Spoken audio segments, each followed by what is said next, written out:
Hi, my name is Ellen O, and I am the author of a middle grade novel called Spirit Hunters.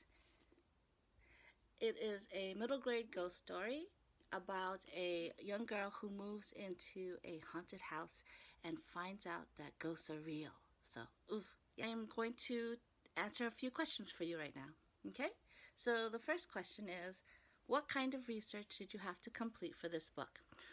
So when I do research, the first thing I do is I read. I read a lot of books, the kind of books that I want to write. So for this story, since I wanted to write a really scary story, I started reading Stephen King novels, again, rereading Dan Poblocki, who I love, and as many ghost stories that I could get. I didn't watch any scary movies because I'm a big chicken. Also, what I wanted to do was do a little research into historical Washington, D.C., because the book is set in Washington, D.C. Next thing, what is the scariest thing you learned from your research?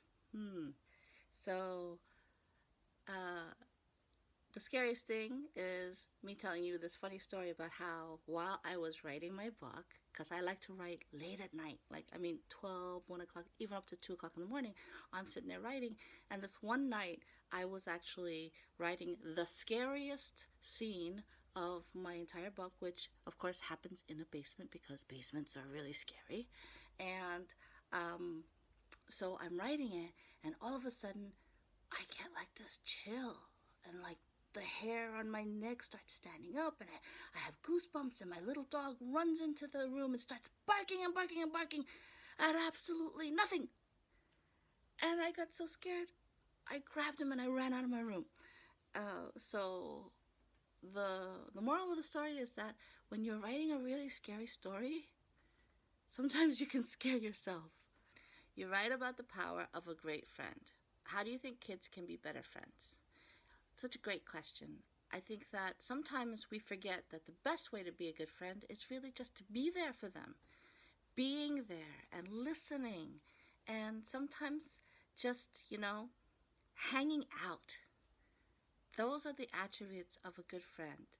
To know when somebody needs your company, to know when somebody just needs an ear, to listen to them.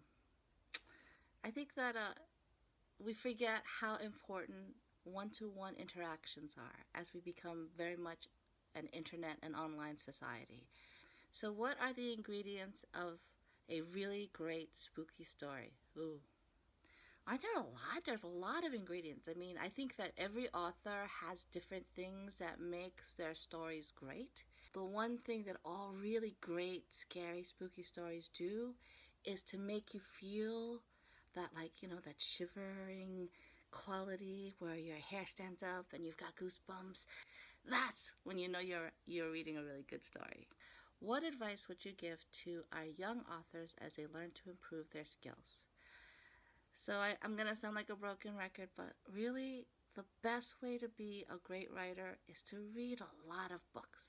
Read a lot and widely. Read stuff you wouldn't read and read stuff that you love to read. But whatever you do, make sure that you read a lot of them, a lot of books. And what they do is provide you with the ability to learn how a story is formatted, character development, plot arcs, all those things that your teacher tries to teach you in English class. Those are things that you can pick up from reading these great books. So if you want to be a great writer, be a good reader.